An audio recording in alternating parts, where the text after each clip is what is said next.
All right, last chapter segment on gates of happiness. This one is going to be about luck. Luck. L-U-C-K. Sounds like a bad word. Yes. In Judaism, there's no such thing as luck. And yet, none of you would actually believe me when I tell you there's no such thing as luck. You're going to tell me, nice lecture, very interesting. However, I don't have any luck. He has more luck. So you know what? Let's talk about luck. Let's talk about luck. How to improve your luck. How to improve your luck? Okay, so let's start again. There's no such thing as luck. No such thing. Erase it. What is that thing that you call of luck? That you call luck? What you refer to as luck is a whole segment of different things. It's a scenario, and we'll get to it. So let's do something quickly. Let's say you want to look for a job. How are you going to increase your luck to get a job? By the way, we'll take it right off, straight off the bat. Networking. Most of the time, I don't want to say all the time, most of the time is who you know, not what you know. Okay? Especially in corrupt organizations like school districts, big corporations, and so on and so forth. Government, it's who you know, not what you know. So if that's true, invest more in networking, get to know a lot of people, and you increase your chances to get a job.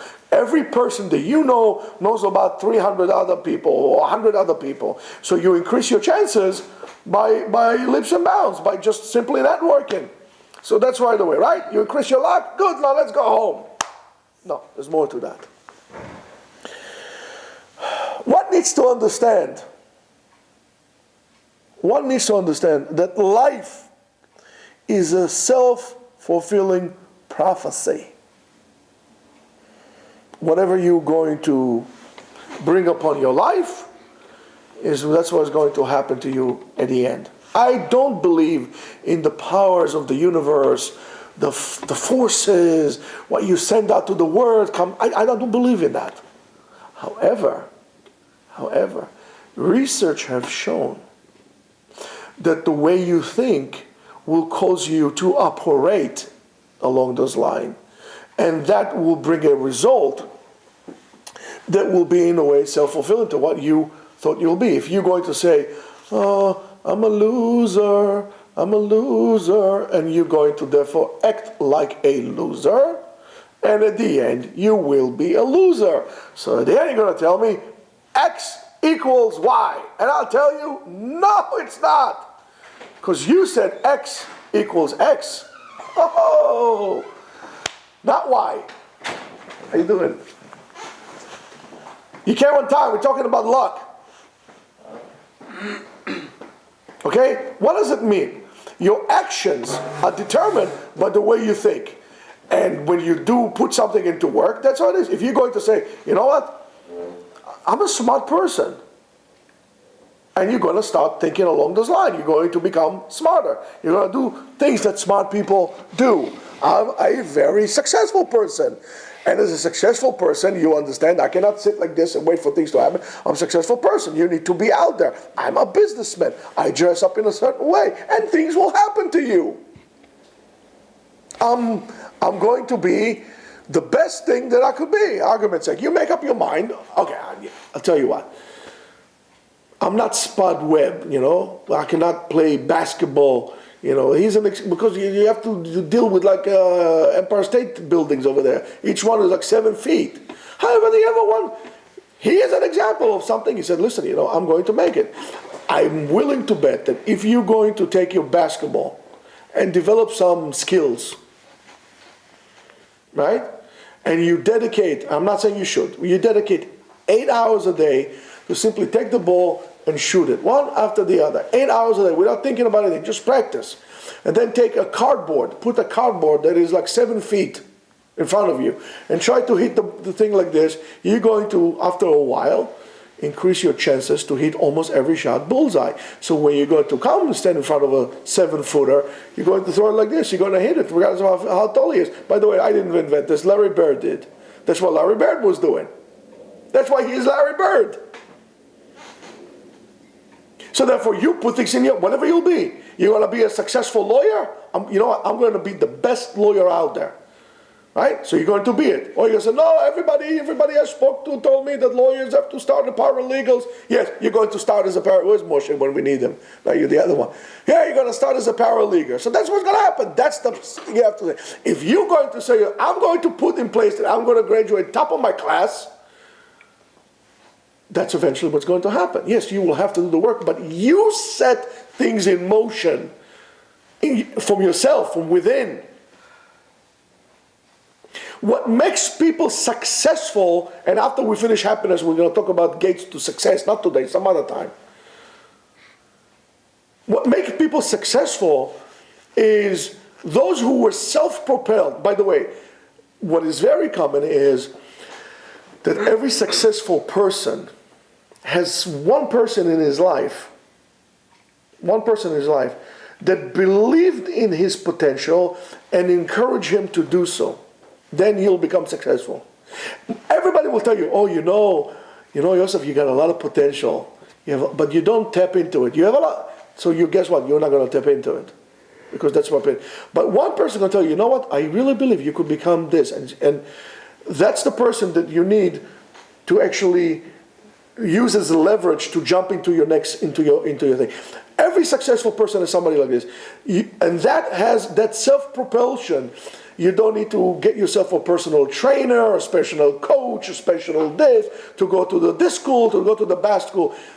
You can make a lot of business, a lot of money in business without even going to the best business school. And yet you can go to the best business schools, and actually I know somebody who went to the best law school out there and decided they don't want to be a lawyer, they want to be a mommy, and they stayed home, and that's what they did. It wasn't for them. Yeah, they had a $300,000 debt, but that was it, you know. They did not see themselves in the role of a model. You know, the self exists in many different compartments. I see myself in this, but that's what it is. You're going to become successful. You're going to change your mindset. When you reach your goals, you're going to be happy. So therefore, life is a self-fulfilling prophecy that you prophesy on yourself. You need to be able to prophesy well on yourself. Another thing is to learn how to be happy or to become happy through doing through luck, or to increase your luck, what is so-called, is you need to do at least once a week, once a month. Okay, how about once a month? Something that you didn't do beforehand. For example, you pick up a new hobby, you learn something new, whether it's a language, whether you're learning how to make pottery, or you learn to take Chinese calligraphy, you learn to do ballet, you learn something new. In other words, invest in yourself. People, for example, doctors, right? Doctors, we all love doctors. Doctors are like the idols today, right? Doctors. What do? They go to the school, they get to a fine school, and so on and so forth. And all there is, their life is, right now, doctors, they don't invest in anything else, and therefore they become, in a way, very bad doctors. You need to invest in yourself, to do something new. Learning something new makes you, or gives you a tremendous resource to tap on. You don't understand what I'm saying? Look at Stephen Jobs, right? Listen to Stephen Jobs. It doesn't make a difference, by the way, what you learn in school or anything in life. At the end, you can always put it to work.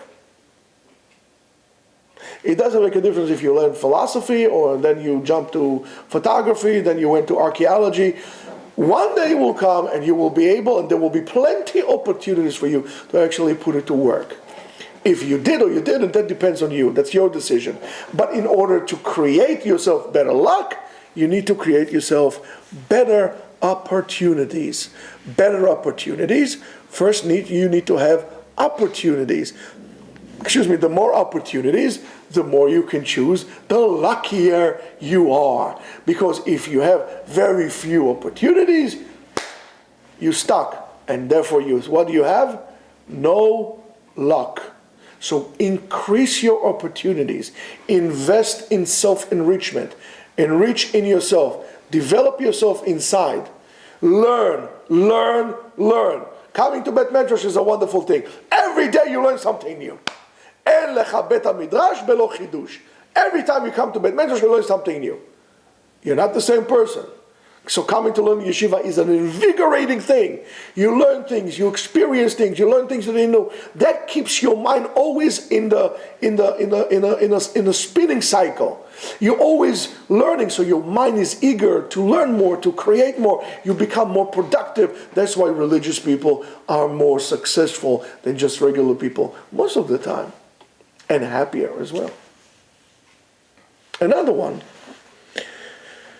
which brings us back to where we started, is you need to decide that there is no such thing as luck in your life. The more you look back into your life, you will understand that there was not luck that brought you here.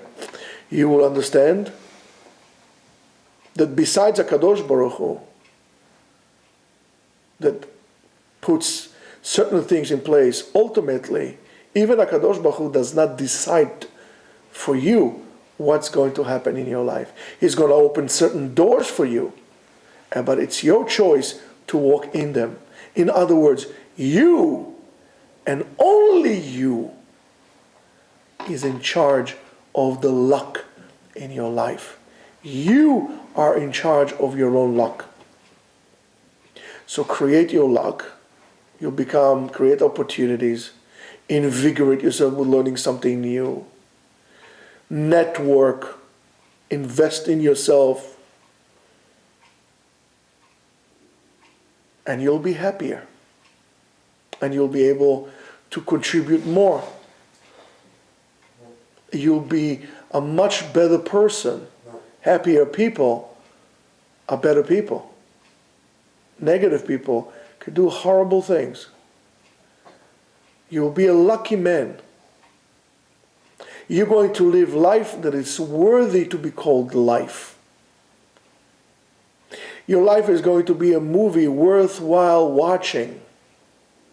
And even more so, well worth experiencing. You would enjoy the ride of every moment of your life. You learn to appreciate the invigoration that every day and every moment brings to your life. You will understand that eventually coming to death is also a point in your life. But until I get there, I'm enjoying the ride. Again, life is not about reaching the destination. Life is about enjoying the journey. So you must enjoy your journey.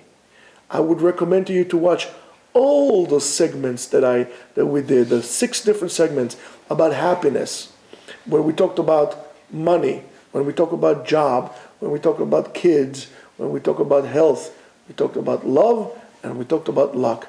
Watch them all. Watch them time and time again. And change your life to become a happier person. And have a great day.